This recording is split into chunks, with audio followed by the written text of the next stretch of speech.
Bienvenidos a Crímenes Nocturnos.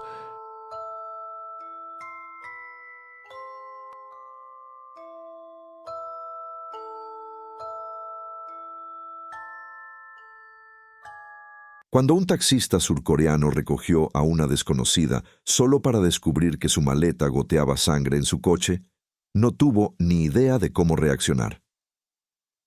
La historia de la maleta conmocionó a Corea del Sur.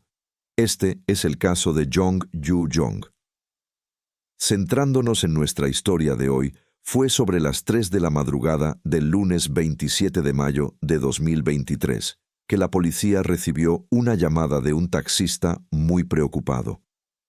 Acababa de terminar un viaje después de ser llamado por una mujer joven que llevaba una maleta.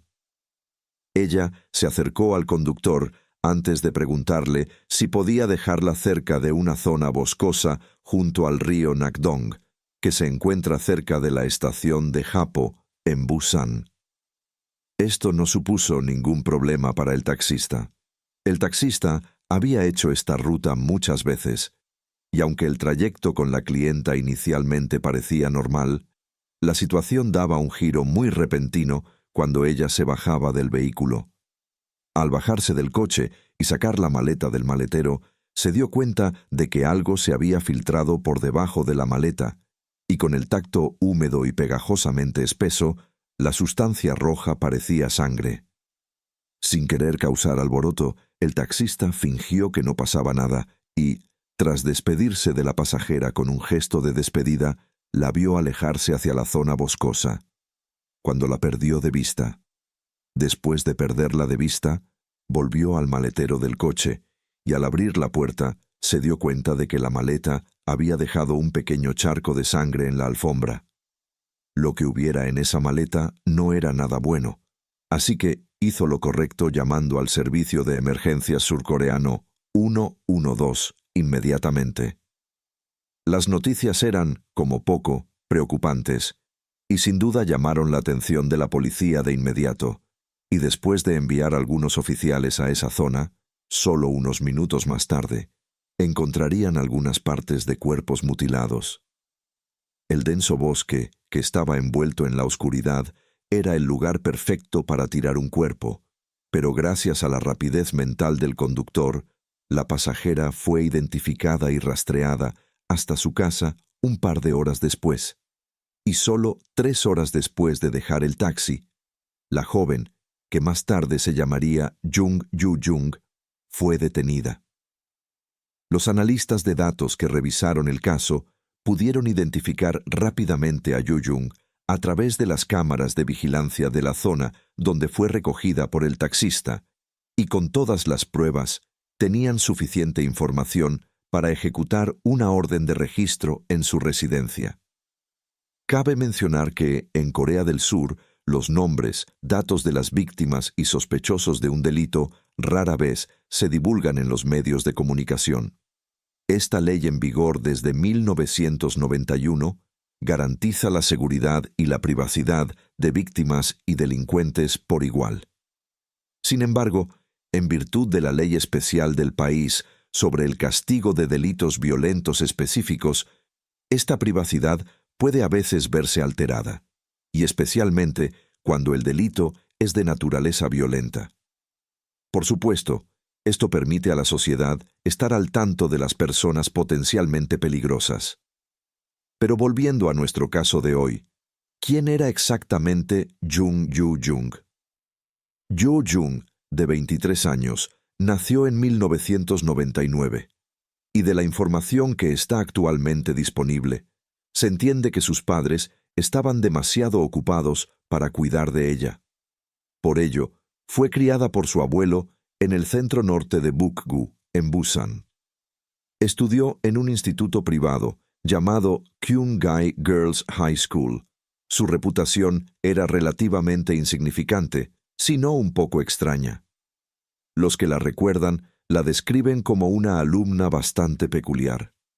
Era callada, a menudo se sentaba al fondo de la clase, y era más o menos una joven sin amigos.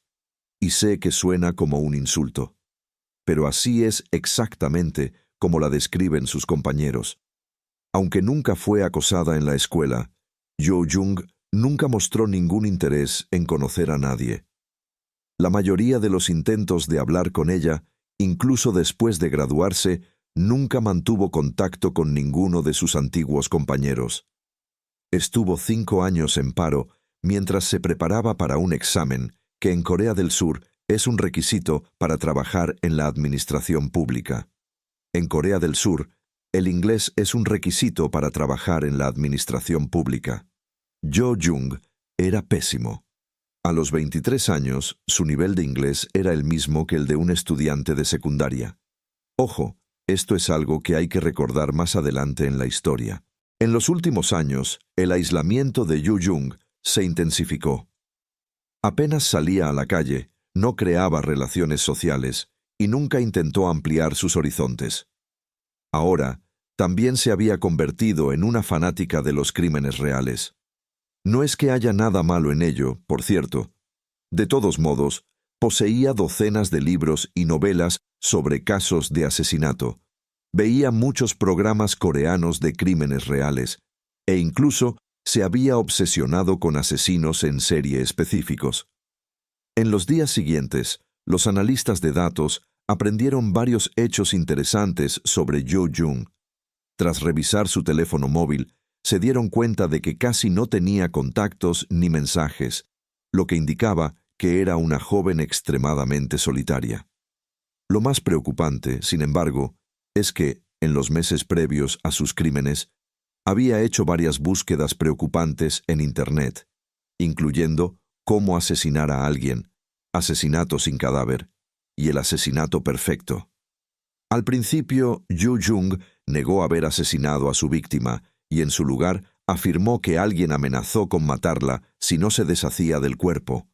Pero, por supuesto, la policía encontró múltiples agujeros en esta historia. Después de que su familia le rogara que confesara, finalmente confesó solo 3 días después de arrestarla.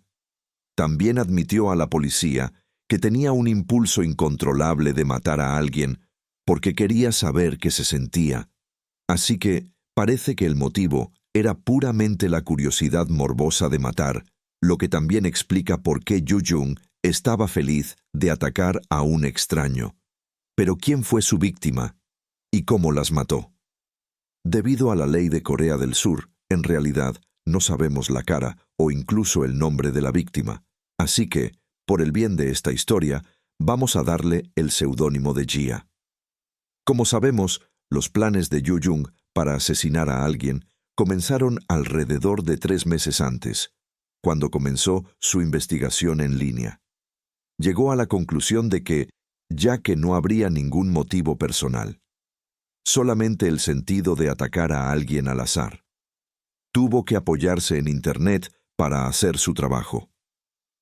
Tras registrarse en una conocida aplicación de tutoría, fingió que buscaba un profesor de inglés que pudiera dar clases particulares a su hijo. El 24 de mayo de 2023, Jia fue citada con Jo Jung. Los dos acordaron encontrarse un par de días después. El 26 de mayo, Jo Jung dijo que enviaría a su hija a casa de la profesora. Jia aceptó la oferta. Fue después de que se confirmaran sus planes que Jo Jung compró un uniforme escolar. Y el 26 de mayo, que era el día en que tenía previsto encontrarse con Jia, fingió disfrazándose con el uniforme escolar. Metió un cuchillo en uno de sus bolsillos y se dirigió a casa de Jia, que estaba situada en Gyeongjong-gu. Con una altura de 1,44 m, es muy probable que Jia no le preguntara su edad. Tras entrar en la casa y saber que Jia vivía sola, corrió hacia la profesora en el salón, cogiéndola desprevenida y apuñalándola más de 100 veces en el cuello y el pecho. Algunos cortes en las manos de la víctima sugieren que intentó protegerse, pero al final no pudo hacer nada por sí misma. Después de asegurarse de que estaba muerta, pasó a la siguiente fase de su plan. Jo Jung abandonó el piso 1 hora después de acabar con la vida de la profesora. Se fue vistiendo la ropa de la víctima, casi como si estuviera asumiendo su identidad. Fue vista yendo a varios supermercados. Las cámaras la grabaron comprando bolsas de basura, material de limpieza, sierras y algunos cuchillos que utilizaría para desmembrar y deshacerse del cuerpo de la profesora. Una cámara de vigilancia captó estas perturbadoras imágenes de ella caminando felizmente entre las residencias. Lo horrible es que parecía emocionada y vertiginosa en sus pasos, a pesar de sus terribles acciones. Luego regresó a la casa de Gia, desmembró su cuerpo en múltiples pedazos y colocó algunos de ellos en la maleta. Alrededor de las 3 de la madrugada, y tras cometer el error de no embolsar con seguridad los miembros de Gia dentro de la maleta, pidió un taxi. Y después de dirigirse al parque, se deshizo de las partes del cuerpo, queriendo que pareciera una desaparición. Yu Jung hizo un esfuerzo para ocultar la identidad de Gia. Lo hizo guardando su licencia, teléfono móvil y bolso. También se llevó la maleta con ella para hacer una segunda ronda y deshacerse de ella ese mismo día. En palabras de la propia Yo Jung, esperaba cometer el crimen perfecto. Pero por supuesto, como todos sabemos ahora, eso nunca sucedería y en su lugar fue arrestada rápidamente. Aunque no está confirmado, se teoría que Yo Jung tenía como objetivo a Gia porque quería tener lo que ella tenía, que era un alto estatus social y una buena formación académica en inglés.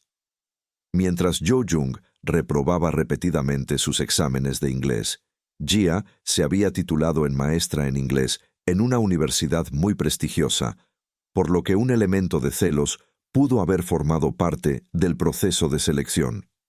Yo Jung intentó retrasar su arresto alegando dolor abdominal intenso, pero después de ser enviada al hospital y ser encontrada en buen estado de salud, fue detenida de nuevo. En cuanto a su salud mental, Yu Jung nunca había sido diagnosticada con ningún tipo de enfermedad mental y además no tenía antecedentes penales, así que no había forma de predecir este asesinato. Esto, por supuesto, se hizo aún más difícil con Yu Jung. Como no tenía amigos, guardaba todos sus oscuros pensamientos para sí misma. Tras su arresto, Yu Jung confesó que soñaba con cometer el crimen perfecto. Sin embargo, y a pesar del taxista, es muy poco probable que ella se hubiera salido con la suya. El ADN de Gia fue encontrado en su apartamento. Había metido la pata hasta el fondo con una maleta agujereada e incluso fue pillada en varias cámaras de vigilancia. Un dato curioso es que en Corea del Sur se tiene un test de diagnóstico de 4 factores. Es un test que permite a psicólogos y psiquiatras determinar si alguien es probable que sea un psicópata o no. Un puntaje de 15 se considera promedio. Se considera un psicópata cuando la puntuación es superior a 25. Yo Jung recibió 28 puntos, que es en realidad más que el asesino en serie Kang Ho-sun, que obtuvo 27. Así que Yu Jung, puntuando más alto que Ho-sun, es una revelación bastante seria. Eso es, por supuesto, si este supuesto test de psicópatas tiene alguna credibilidad real. Pero considerando esta puntuación y teniendo en cuenta el comportamiento de Yu Jung, las autoridades en realidad creían que, si no era capturada, probablemente se convertiría en una asesina en serie. En una entrevista realizada por la NBC, el abuelo de Yu Jung expresó su pena y vergüenza. Como pueden adivinar, este caso acaparó mucha atención en los medios surcoreanos. Mucha gente se escandalizó por su naturaleza salvajemente impersonal. Yu Jung no tenía ninguna razón para asesinar, excepto para satisfacer su propia curiosidad enfermiza. Corea del Sur sigue permitiendo técnicamente la pena de muerte, aunque su última ejecución no ha tenido lugar desde 1997. Y aunque hay más de 60 personas en el corredor de la muerte, es probable que nunca reciban la pena capital. 24 de noviembre de 2023, Jo Jung fue condenada a cadena perpetua.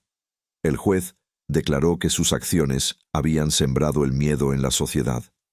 Ella había incitado una desconfianza general en todos los ciudadanos. Y también que si el taxista no seguía su instinto de contactar con la policía, bien podría salir impune de sus actos. Jo Jung está actualmente en prisión, en régimen de aislamiento, y aún no ha dado muestras de arrepentimiento. Realmente no sé qué pensar de este caso. Es obvio ver que Jo Jung era una persona muy solitaria, y creo que el vacío que se hizo a través de esa soledad creó una obsesión muy poco saludable. Esa obsesión, por supuesto, era el deseo de matar a alguien.